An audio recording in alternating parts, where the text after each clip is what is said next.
Olá, amados irmãos, recebo meu boa tarde com muita afeto e com muito carinho. Que Deus possa nos iluminar nesta belíssima tarde de sábado, né, meus irmãos? Hoje é 21 de agosto de 2021, em Guaçucê, 14 horas. Sejam bem-vindos à Rádio JC Guaçucê, a rádio da família, que traz a partir de agora o programa católico Conhecendo a Igreja com Márcia Cândido e José Rodrigues. Invoquemos então, meus irmãos, a Santíssima Trindade para permanecer conosco. Em nome do Pai, do Filho e do Espírito Santo. Amém.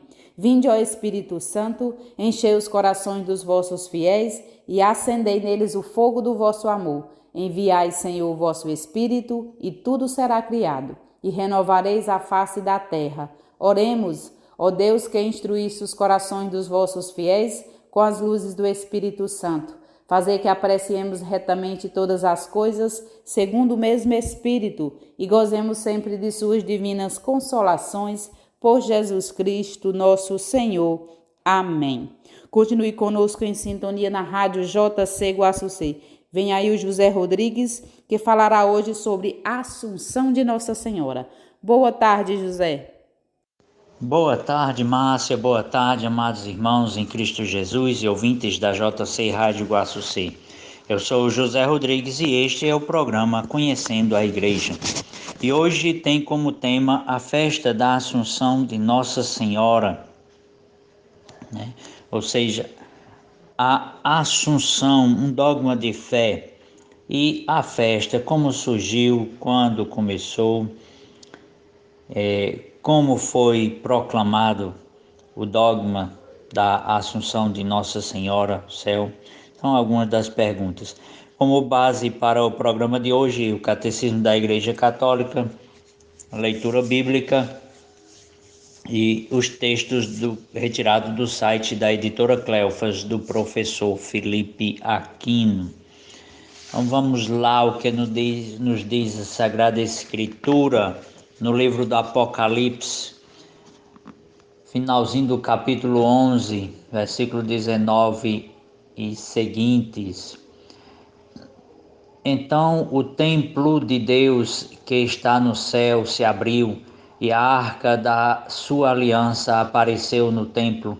Houve relâmpagos, vozes, trovões, terremoto e muito granizo. Um grande sinal apareceu no céu, uma mulher vestida com o sol, tendo a lua debaixo dos pés e sobre a cabeça uma coroa de 12 estrelas. Estava grávida e gritava, sentindo as dores do parto, sofrendo muito na hora de dar à luz. Então apareceu no céu outro sinal, um grande dragão da cor do fogo, com 7 cabeças e 10 chifres, e sobre as cabeças 7 diademas. Sua cauda arrastava a terça parte das estrelas do céu, jogando-as na direção da terra. O dragão parou diante da mulher que estava para dar à luz, preparado para devorar o filho dela. Assim que nasceu o filho da mulher. Era um homem que nasceu para governar todas as nações com um cetro de ferro. Mas o filho foi levado para junto de Deus e do seu trono. E a mulher fugiu para o deserto, onde encontrou um lugar preparado por Deus. Aí ela será alimentada por 1260 dias. Aconteceu então um combate no céu. Miguel e seus anjos combateram contra o dragão. Palavra do Senhor.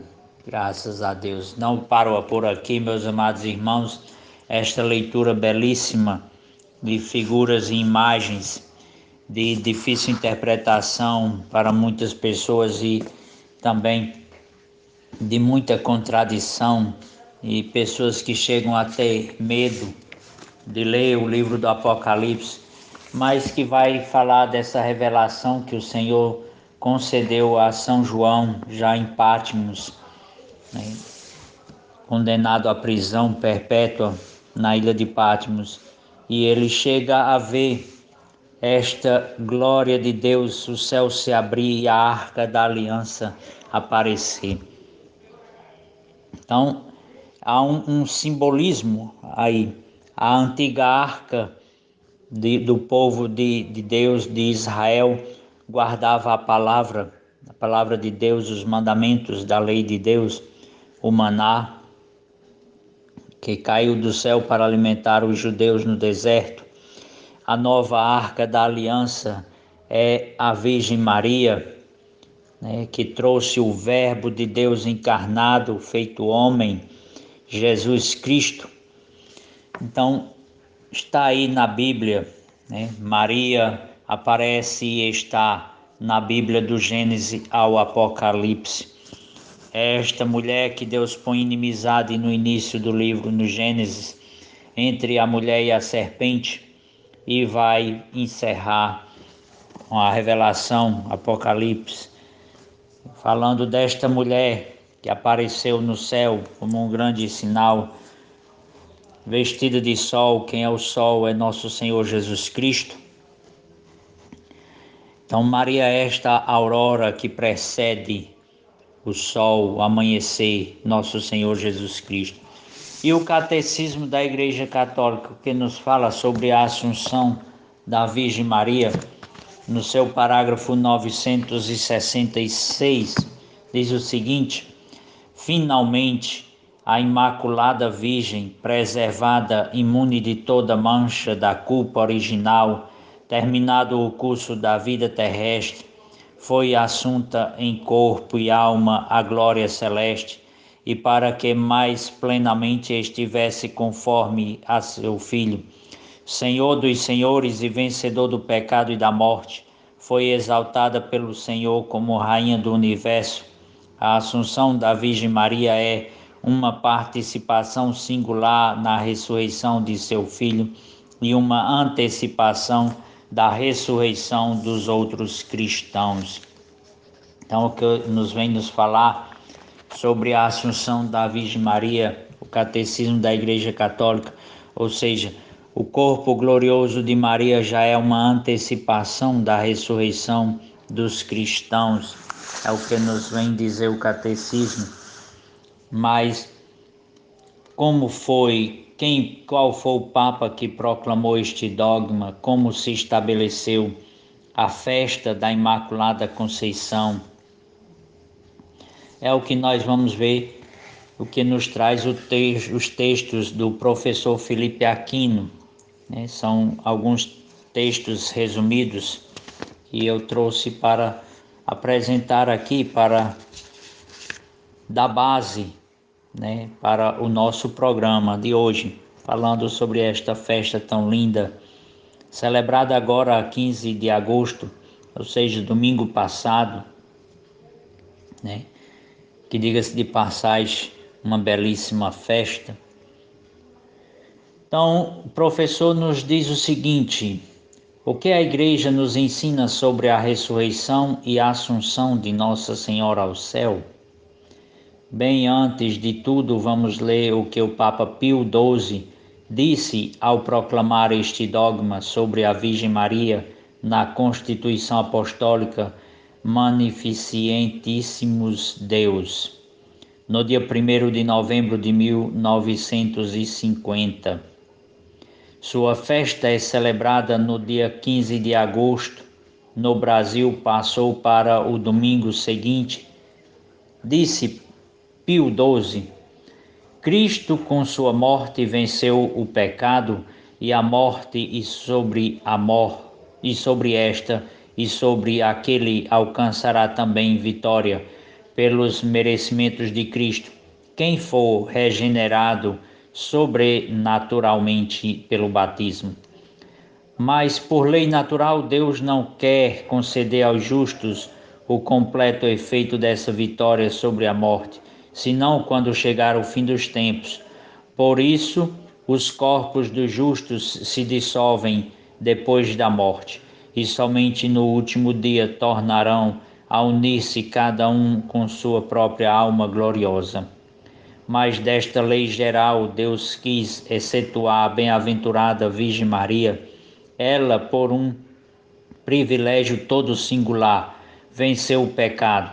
Por sua imaculada conceição, não estando por isso sujeita à lei natural de ficar na corrupção do sepulcro, não foi preciso que esperasse até o fim do mundo para obter a ressurreição do corpo. E assim, na praça de São Pedro, em Roma, circundado por 36 cardeais, 555 patriarcas, arcebispos e bispos, e perante cerca de 1 milhão de fiéis, o Papa proclamava solenemente: depois de haver mais uma vez elevado a Deus nossas súplicas e invocado as luzes do Espírito Santo, a glória de Deus onipotente que derramou sobre a Virgem Maria sua especial benevolência, em honra de seu Filho, Rei imortal dos séculos e vencedor do pecado e da morte, para a maior glória de sua augusta mãe e para a alegria e exultação de toda a Santa Igreja, e pela autoridade de nosso Senhor Jesus Cristo, dos santos apóstolos Pedro e Paulo e nossa, pronunciamos, declaramos e definimos ser dogma de fé revelado por Deus que a Imaculada Mãe de Deus, sempre Virgem Maria, terminado o curso de sua vida terrena, foi elevada à glória celeste em corpo e alma. Meus amados irmãos, e aqui eu faço um parênteses para contar uma história. A história de uma pequena criança da região de Lourdes que teve visões de Nossa Senhora e de São Miguel Arcanjo. Desde muito cedo, 2, 3 anos, começou a ver a Santíssima Virgem e aos 4, 5 anos ele disse ao pai que precisava ver o Papa, porque a Virgem Maria lhe comunicava um segredo que ele precisava dizer ao Papa. E esse Papa era o Papa Pio XII, que antes tinha rezado pedindo as luzes do Espírito Santo, a luz de Deus, a revelação divina, para proclamar este dogma. Então esse pai consegue essa viagem, vai até Roma, consegue audiência com o Papa, mas a audiência foi pública, não foi privada. Então essa criança não diz ao Papa, não diz o que Nossa Senhora revelou a ele. E aí eles voltam para a França. E aí posteriormente a criança diz para o pai que precisa voltar para contar ao Papa, porque a mulher está pedindo. E eles vão uma segunda vez, e quando estão hospedados no hotel, chega o emissário do Papa. É aqui neste hotel que está hospedado uma criança da região de Lourdes. Aí o pai vai dizer sim, e o emissário do Papa, que eles não tinham como saber, não tinha sido comunicado ao Papa dessa segunda viagem. Então o emissário diz que o Papa deseja ver a criança. E aí nessa audiência particular, a criança diz aquilo que a Nossa Senhora revelou a ela, da sua assunção gloriosa aos céus. E aí o Papa posteriormente vem a proclamar o dogma da Assunção. Então é o céu confirmando a Igreja, a autoridade da Igreja, a autoridade do Papa, que antes suplicou ao céu por um sinal. Então uma criança inocente que não tinha como saber dessas coisas, e aí Nossa Senhora e São Miguel vai e revela esta criança. E ela vai até o Papa e vai e diz, revela que ele pode proclamar, que é a verdade de fé que nós professamos hoje. Então, naquele momento, brados de alegria subiram aos céus e uma enorme torrente de júbilo atravessou os corações da multidão que enchia a grande igreja de São Pedro e a mais bela praça do mundo. É interessante lembrar que o Santo Padre Pio XII havia recebido inúmeras petições vindas do mundo para que proclamasse o dogma da Assunção. Assim, 3.387 cardeais, patriarcas, arcebispos e bispos, 142 gerais de ordens e congregações, representando 222 mil religiosos, 35 capítulos gerais de congregações, 200 universidades católicas, ateneus e seminários, 7 congressos marianos internacionais, 20 congressos marianos nacionais, 40 congressos marianos regionais, além de muitos religiosos e nações, por ocasião de congressos de estudos, pediram ao Papa a proclamação do dogma que o Concílio Vaticano I não pôde concluir em 1870, devido à ocupação de Roma pelas tropas do exército de Vítor Emanuel II do Piemonte. Então, meus amados irmãos, quando o Papa proclama o dogma, é uma fé já vivida, não como os nossos irmãos evangélicos, por falta de conhecimento, diz que impõe-se, não. É a fé vivida pelo povo. Então é a fé da igreja. Então o Papa vai lá e ratifica. Então era uma fé já vivenciada. O povo já via a Assunção, já cria na Assunção, já se comemorava a Assunção da Imaculada Virgem Maria. E o Papa vai lá e apenas ratifica uma fé vivida no interior da igreja. Então, a Assunção da Virgem Maria é uma participação singular na ressurreição de seu Filho e uma antecipação da ressurreição dos outros cristãos. Diz o nosso catecismo que, de modo inteiramente singular, pela obediência, fé, esperança e ardente caridade, ela cooperou na obra do Salvador para a restauração da vida sobrenatural das almas. Por este motivo, ela se tornou para nós mãe na ordem da graça. Parágrafo número 966, que é o que eu li no início do programa. E agora intercede por cada um dos seus filhos no céu. Com muita alegria e fé, a Igreja nos ensina que esta maternidade de Maria no plano de Deus para a salvação da humanidade é para sempre, e a partir do consentimento que ela fielmente prestou na Anunciação, que sob a cruz resolutamente manteve até a perpétua consumação de todos os eleitos. Assunta aos céus, não abandonou este mundo salvífico, mas por sua múltipla intercessão continua a alcançar-nos os dons da salvação eterna. Por isso, a bem-aventurada Virgem Maria é invocada na Igreja sob os títulos de advogada, auxiliadora, protetora, medianeira.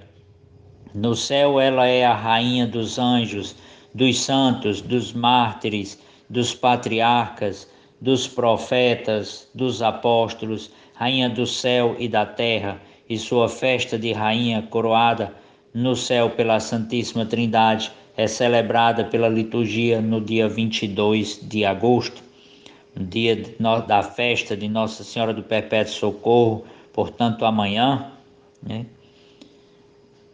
Afinal, Deus mandou o seu anjo lhe dizer: Ave cheia de graça, o Senhor é convosco. Bendito é o fruto do teu ventre. E ela reconheceu que todas as gerações me chamarão bem-aventurada. Lucas 1:48. Por isso, a piedade da Igreja para com a Santíssima Virgem é intrínseca ao culto cristão. Então, meus amados irmãos, é este capítulo de Lucas quando diz no seu versículo: Ave cheia de graça. Do grego, essa tradução cheia de graça é porque não tem um sinônimo igual para traduzir do grego para o português. Então se traduziu como cheia de graça. Mas no grego a palavra quer dizer transbordante, não é mais do que cheia, é repleta, é transbordante da graça de Deus. Então esta é a Virgem Maria, a nossa medianeira, a nossa advogada, a Mãe de Deus e nossa Mãe, né?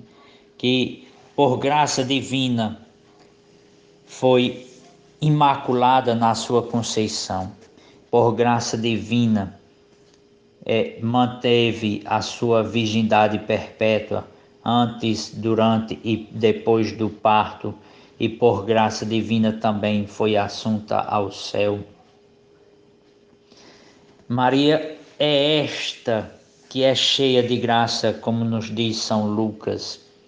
É este sinal, a arca da aliança no céu, como nos diz São João na revelação do Apocalipse. É esta que é rainha dos anjos e, como diz no Apocalipse capítulo 12, da batalha que houve no céu e Miguel e seus anjos venceram o demônio, a antiga serpente, que não é outro senão Satanás ou diabolos. Então, Maria é para nós esta cheia de graça, e da graça de Deus, a arca da nova aliança, ela que traz Jesus, o homem Deus, o nosso Salvador. Então, é ela que foi fiel ao projeto de Deus, é ela que nos ensina a amar Jesus, é ela que nos diz: fazei tudo o que ele vos disser. É ela que nos apresenta, é que nos conduz, que nos leva a Jesus. Então é ela, a aurora que precede o sol. Então, Maria é a graça de Deus presente, mais próximo de nós. É esta mãe que tem o olhar materno, um olhar zeloso, um olhar de amor, de compaixão, de mãe, né? Então, agora é hora de um pequeno intervalo, tempo de tomar uma água, ouvir uma música, para depois continuarmos a falar desta belíssima festa, falar deste dogma de fé, desta graça de Deus, que é a Assunção da Virgem Maria. Voltamos já. Lembrando, meus irmãos, que amanhã é domingo, o programa Conhecendo a Igreja estará passando novamente no mesmo horário. Se você não conseguiu ouvir no sábado, não conseguiu ouvir no domingo, você pode estar escutando através do canal da Rádio JC Guaçucê no YouTube. E quem está sempre conosco, fazendo parte dessa grande família, é a nossa irmã Angélica, que mora lá em Conceição do Coité. Também o nosso amigo José Alberto, que mora em Lisboa. Socorro, que mora em Castanhal, no Pará. Juventino Eliodoro, que mora em Brumado, na Bahia. Maria Augusta, em Belém. Silvia Aparecida. Geisa Lima, no Rio de Janeiro. Neuza de Três Pontas, Minas Gerais. Cleudo Virgolino, que mora em João Pessoa. Olga Palácio, que mora em Medellín. Nancy Tobar, que mora no Equador. Helena Olano, que mora no Peru. Marisa Basso, que mora em Montevidéu. E Wences, em Assunção. Fátima Xavier, que mora em Viçosa, Alagoas. Rosa Alves, de Quairá, no Paraná. Donizete, no Paraná. Adalva, em São Paulo. Solange, que mora em Nilópolis. Sirlene Christian, que mora em Tunápolis, Santa Catarina. Maria Sofia, que mora em Leiria, em Portugal. Tatiana, que mora em Paranaíba, Minas Gerais. E Catarina Penha, que mora em Cuiabá. E também um alô todo especial para os nossos ouvintes, Edmilson Teixeira, que mora na comunidade de Igarói. Dani Morgan, que mora no Espírito Santo. Maria Leonor Hortens, que mora na Colômbia. Luiz Neto, que mora em Jaguaruana. Ana Maria Esperança, que mora em Macau, na China. José Augusto, que mora em Puxinanã, na Paraíba. Raimundo de Granada, na Nicarágua. Elza do Espírito Santo. Robert de Goiatuba, no Goiás. e Paulo Silva, que mora em São Carlos, São Paulo. E um abraço especial para os aniversariantes da semana: José Lopes Pedro, que mora aqui em Guaçucê, João Antônio em Guaçucê, Serli do Rosário, que mora na França, Karina Romero, que mora em Juazeiro do Norte, o diácono Lino Souza, que mora em Belém, Sônia, que mora em Manaus, Grupo do Terço dos Homens de Juazeiro do Norte, e o Rena Naranja, que mora em Las Palmas, na Espanha. Parabéns a todos, que Deus possa abençoar vocês com muita saúde, muita paz e muito amor no coração de cada um de vocês. Escutaremos, meus irmãos, Uma Mulher no Céu Foi Vista. E não saia daí, porque logo após esse belíssimo canto, a gente está de volta.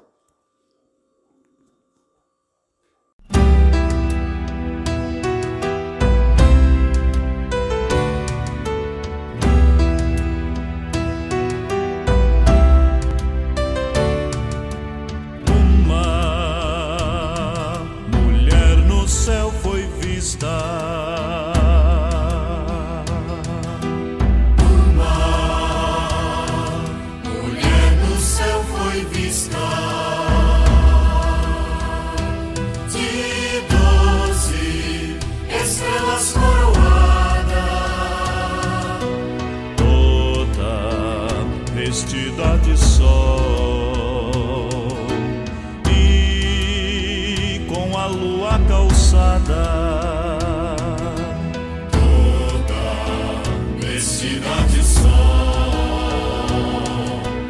e com a lua calçada, na mais terrível intriga entre a serpente antiga e esta frágil mulher,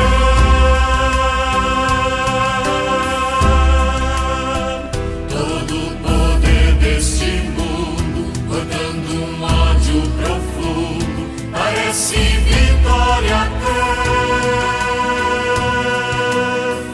Uma mulher no céu foi vista.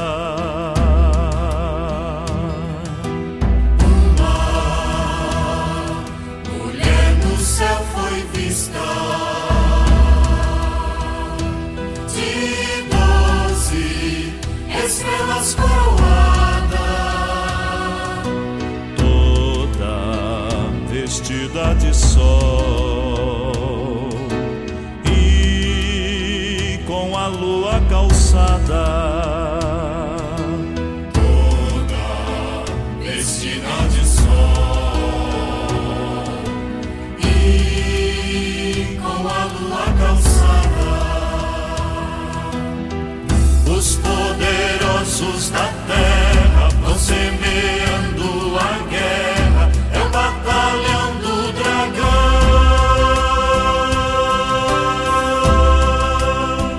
todo de ouro enfeitado, com seu dinheiro roubado, tenta iludir os cristãos.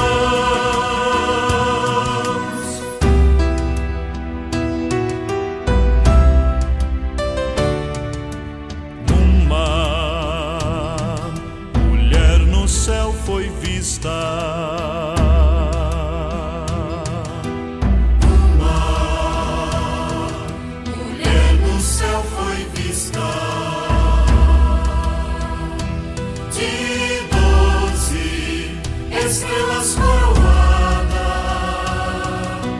toda vestida de sol e com a lua calçada, toda vestida de sol e com a lua calçada.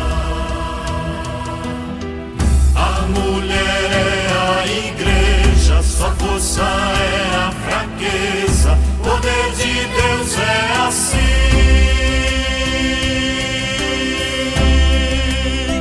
Neste mundo desterrada, sempre a marcha sem parada, pras regiões do sem fim.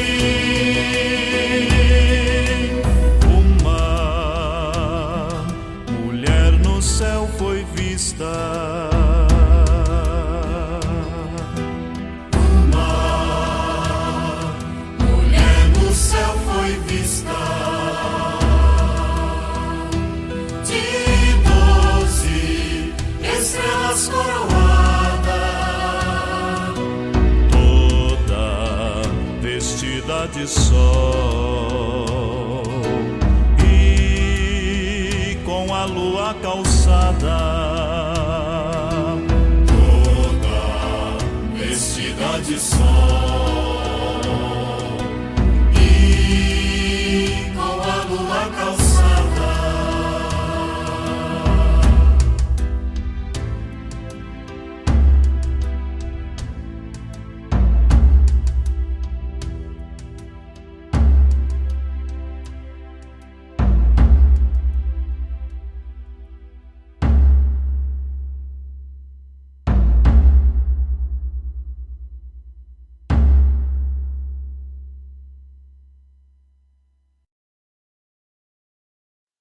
Já voltamos, meus amados irmãos. Então vamos continuar a falar sobre a Assunção da Virgem Maria. Então o Papa Pio XII proclamou o dogma da Assunção de Nossa Senhora ao céu, cuja solenidade foi instituída no dia 15 de agosto de 1950. Disse o Papa: a Imaculada Virgem, preservada, imune de toda mancha da culpa original, terminado o curso da vida terrestre, foi assunta em corpo e alma à glória celeste.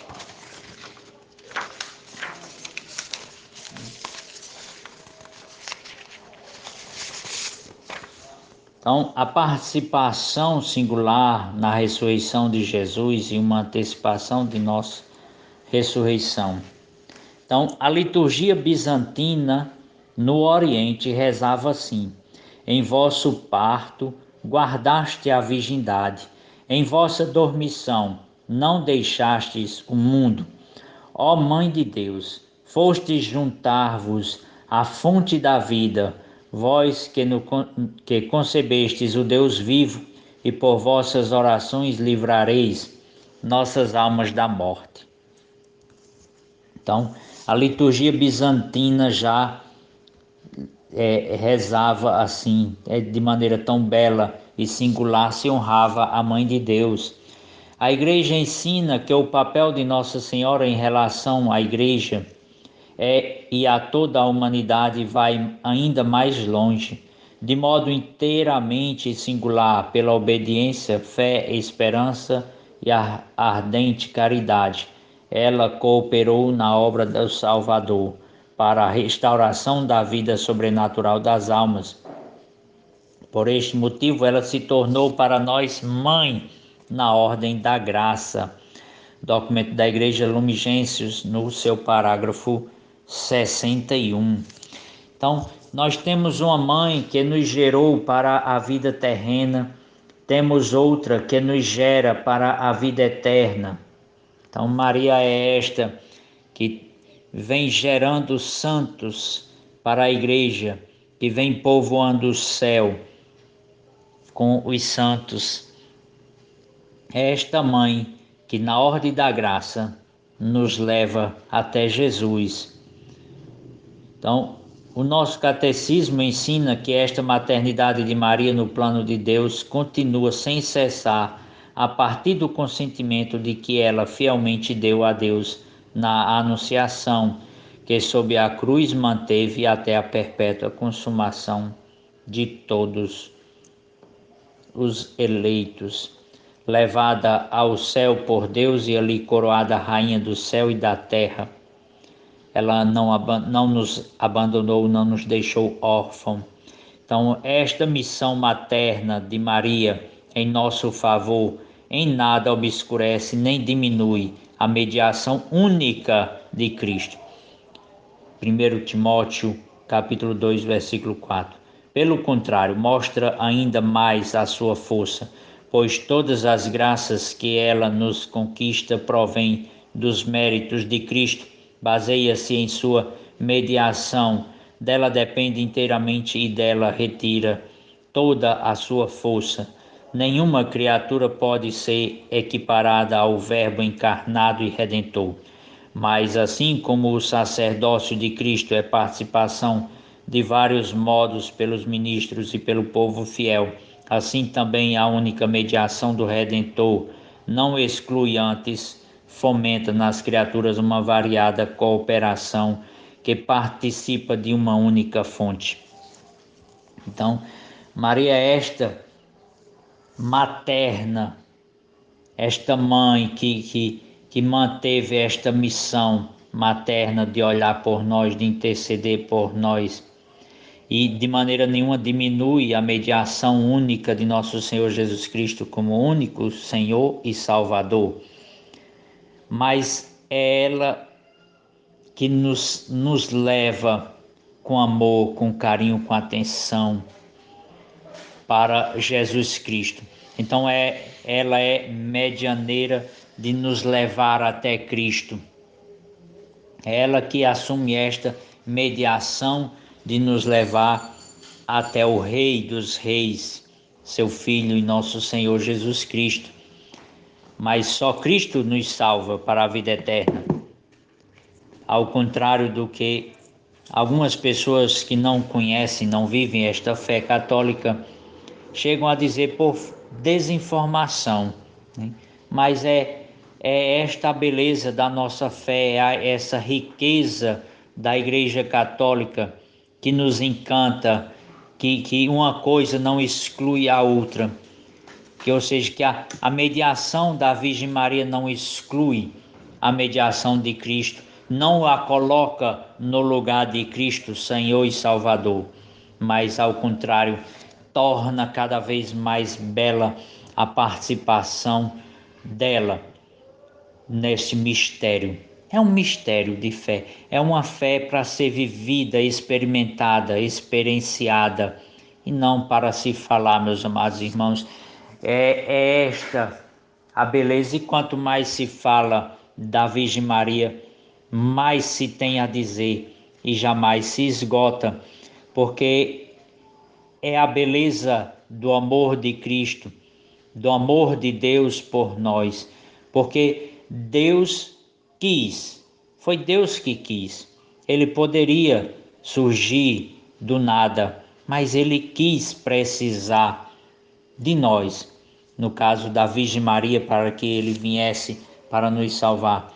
Ele precisa de nós para que nós possamos rezar, interceder, apresentar este amor de Deus para os nossos irmãos, para aqueles que não conhecem o amor de Deus. Então, não é que Ele precise, mas Ele quis pedir a nossa permissão, quis pedir a permissão da Virgem Maria. Então não poderia ser uma mulher qualquer, mas sim esta mulher escolhida por Deus, preservada da mancha do pecado original, em virtude dos méritos de Cristo. Então é em virtude dos méritos de nosso Senhor Jesus Cristo. Os méritos são os de Cristo, assim como o Senhor nos perdoa os nossos pecados por sua misericórdia e pelos méritos de Cristo, que morreu por nós na cruz. Assim também Ele preservou Maria de ser maculada pela mancha do pecado, em virtude dos mistérios de Cristo, porque Cristo iria nascer dela e Cristo não poderia jamais nascer manchado do pecado, porque Ele é Deus. Então, espero ter trazido um pouco de luz a esta questão desse mistério de fé, como nos apresenta a Igreja, como nos apresenta a Bíblia, como nos apresenta o Catecismo da Igreja Católica, como nos apresenta os grandes santos da nossa Igreja. Então, a perene e coral tradição da Igreja evidencia o modo como a Assunção de Maria faz parte do desígnio divino e está arraigada na singular participação de Maria na missão do Filho. Já no primeiro milênio, os autores sagrados se exprimem neste sentido. Testemunhos, na verdade, apenas delineados, encontram-se em Santo Ambrósio, Santo Epifânio e Timóteo de Jerusalém, São Germano de Constantinopla, nos anos 733. Coloca nos lábios de Jesus que se prepara para levar a sua mãe para o céu estas palavras: é preciso que onde estou eu, também tu estejais.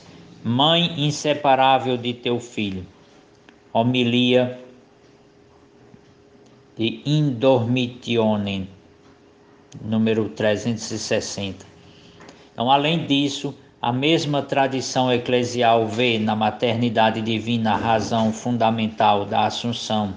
Esta convicção encontramos um vestígio interessante em uma narração apócrifa do século V, atribuída ao pseudo-Melitão. O autor imagina Cristo que interroga Pedro e os apóstolos sobre a sorte merecida por Maria, e deles obtém esta resposta: Senhor, escolhestes esta tua serva a fim de que se torne para ti uma residência imaculada. Portanto, pareceu-nos justo a nós, teus servos, que assim como tu reinas na glória depois de teres vencido a morte, tu ressuscitas o corpo de tua mãe e conduze-a jubilosa contigo ao céu. Portanto, pode-se afirmar que a divina maternidade tornou o corpo de Maria a residência imaculada do Senhor, se funde com seu destino glorioso. Então aqui nós vemos citações dos primeiros séculos, ou seja, após os apóstolos assumirem a evangelização. Então aqui já é os discípulos dos apóstolos, aqueles mais próximos que viveram com os discípulos dos apóstolos ou conheceram os apóstolos. Então é uma tradição já muito antiga, meus amados irmãos. Num texto rico de poesia, São Germano afirma que é o afeto de Jesus pela sua mãe que exige a presença de Maria no céu com o Filho Divino. Assim como uma criança procura e deseja a presença de sua mãe, e como uma mãe ama viver em companhia de seu filho, assim também para ti, cujo amor materno pelo teu filho e Deus não deixas dúvidas, era conveniente que tu voltasses para ele, e em todo o caso não era porventura conveniente que este Deus, que provava por ti um amor deveras filial, te tomasse em sua companhia. No outro texto, o venerando autor integra o aspecto privado da relação entre Cristo e Maria com a dimensão salvífica da maternidade, afirmando que era necessário que a mãe da vida compartilhasse a habitação da vida. Segundo os padres da Igreja, outro argumento que fundamenta o privilégio da Assunção pode-se deduzir da participação de Maria na redenção. São João Damasceno sublinha a relação entre a participação da paixão e a sorte gloriosa. Era necessário que aquela que vira o seu filho sobre a cruz e recebera em pleno coração a espada da dor, contemplasse este filho sentado à direita do Pai. À luz do mistério pascal, parece de modo particularmente evidente a oportunidade que com o filho também a mãe fosse glorificada depois da morte. O Concílio Vaticano II, recordando a Constituição dogmática sobre a Igreja e o mistério da Assunção, chama a atenção para o privilégio da Imaculada Conceição, precisamente porque fora preservada de toda mancha de culpa original. Maria não podia permanecer com os outros homens no estado de morte até o fim do mundo. A ausência do pecado original e a santidade perfeita, desde o primeiro momento da existência, exigia para a Mãe de Deus a plena glorificação de sua alma e do seu corpo. Então, meus amados irmãos, nós vemos aqui, ele vai detalhando que desde o início, desde os primeiros séculos, já era uma fé vivenciada pela Igreja, pelos discípulos. Olhando para o mistério da Assunção da Virgem, é possível compreender o plano da providência divina relativa à humanidade. Depois de Cristo, o Verbo encarnado, Maria é a primeira criatura humana que realiza o ideal escatológico, antecipando a plenitude da felicidade prometida aos eleitos mediante a ressurreição dos corpos.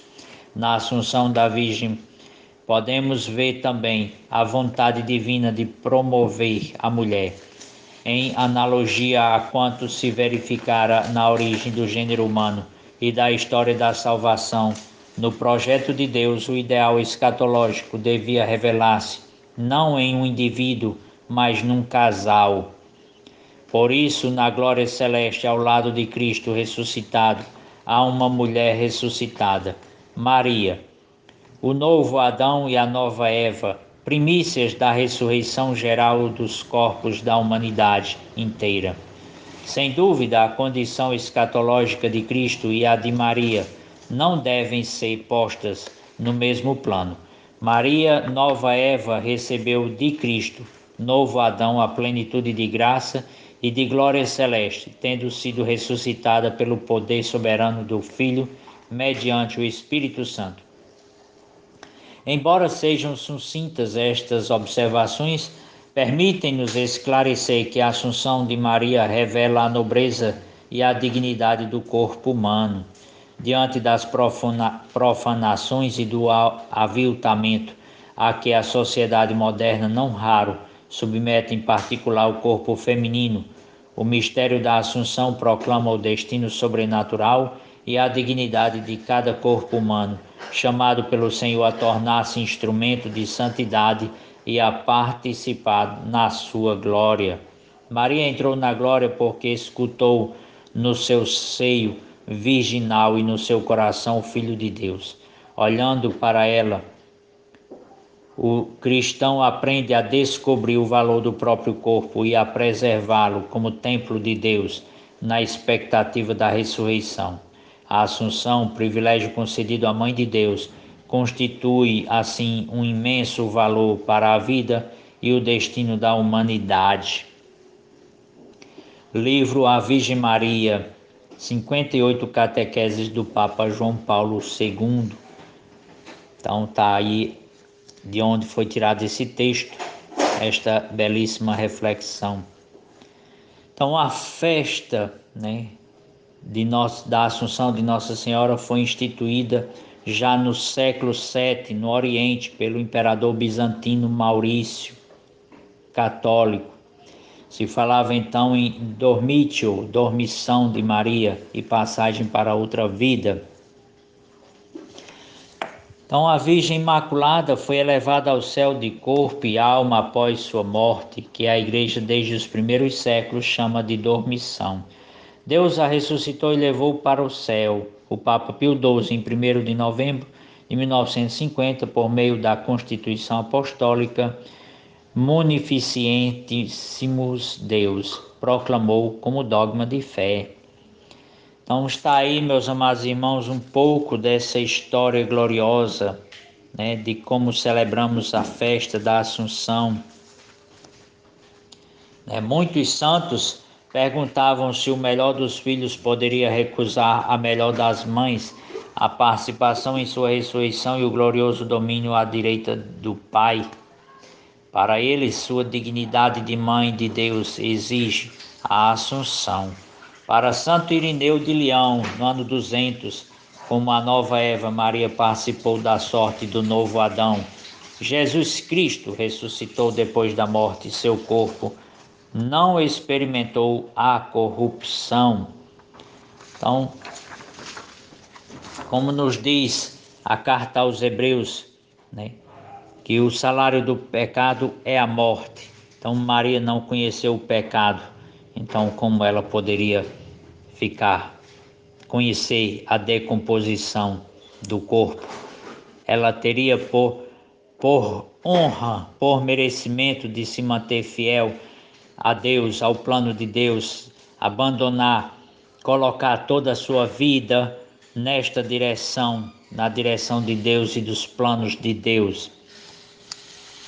Então, ela merecia esta antecipação da glória que os santos têm, né? Que nós teremos, se Deus quiser e a sua misericórdia nos alcançar. E Ele nos dá os meios através dos sacramentos, né? Da confissão, da Eucaristia, que é o próprio Cristo, presença real e verdadeira no meio de nós. Então, São Paulo expressa isso bem quando diz: se é só para esta vida que temos colocado nossa esperança em Cristo, somos de todos os homens os mais dignos de lástima. 1 Coríntios capítulo 15, versículo 19. Então, São Paulo já tinha esta fé, esta certeza, e é esta certeza que nós também devemos ter da misericórdia de Deus, como nos mostra Santa Faustina, né? Desta grande misericórdia de Deus, desta tábua de salvação em que nós devemos manter a nossa confiança viva e verdadeira, né? Então São Paulo ainda vai nos dizer em 1 Coríntios capítulo 2, versículo 9: o que os olhos não viram, os ouvidos não ouviram, e o coração do homem não percebeu, isso Deus preparou para aqueles que o amam. Então, Deus tem este plano de salvação para cada um de nós e nos deu através da sua igreja, através dos santos padres, desta belíssima e riquíssima tradição de mais de 2000 anos que tem a igreja, destes ensinamentos. Quem dera, meus amados irmãos, que cada um de nós buscasse todos os dias conhecer um pouquinho desta riqueza que é a Santa Igreja, que é a história da Santa Igreja, que são os documentos, que são os dogmas de fé, que são as revelações privadas dos santos, porque Deus está sempre indicando o caminho, seja através do magistério da Igreja, seja através de revelações privadas como a Santa Gema Galgani, a São Padre Pio, a Santa Faustina e tantos outros santos, né? Que nos enche de alegria, de fé e de esperança. É esta fé que nós professamos. Então rezemos agora, meus amados irmãos, esta Ave Maria, agradecendo a Deus por esta mãe que Ele nos dá, que intercede por nós, que olha com este amor maternal, com este olhar de mãe para cada um de nós. Rezemos também esta Ave Maria pedindo pelo Papa Francisco, pelos santos padres, pelos bispos do mundo inteiro, pelo nosso pároco, pelo seu pároco, pela Igreja. Ave Maria, cheia de graça, o Senhor é convosco. Bendita sois vós entre as mulheres, bendito é o fruto do vosso ventre, Jesus. Santa Maria, Mãe de Deus, rogai por nós, pecadores, agora e na hora de nossa morte. Amém. Como diz São Felipe Neri, eu prefiro o paraíso, eu prefiro o paraíso. Bom, meus irmãos, chegamos ao final do nosso programa. Obrigada a todos que estiveram conosco durante essa hora de programa, deixando a nossa tarde ainda mais iluminada. Pedimos a intercessão da Mãe de Jesus, que Maria conduza nossos passos, nos aproximando ainda mais de Deus, né, meus irmãos? Oremos. Augusta Rainha dos céus e Senhora dos anjos, vós que recebeste de Deus o poder e a missão de esmagar a cabeça de Satanás, humildemente vos pedimos, enviai as legiões celestes, para que, sob as vossas ordens, elas persigam e combatam os demônios, por toda parte, refreando a sua audácia e os precipitando no abismo. Quem é como Deus? Ninguém. Ó bondosa e carinhosa Mãe, vós sereis sempre o nosso amor e a nossa esperança. Ó Divina Mãe, enviai os santos anjos em nossa defesa, afastando para longe de nós o cruel inimigo. São Miguel e todos os seus santos anjos, combatei, rogai por nós. Amém. Até no próximo sábado, se assim Deus nos permitir, meus irmãos. E lembrando que no próximo sábado o tema será a Quaresma de São Miguel. Um forte abraço a todos, continue conosco porque na sequência tem Padre Reginaldo Manzotti, a Hora da Misericórdia. Um forte abraço a todos vocês, meus irmãos, e um ótimo final de semana.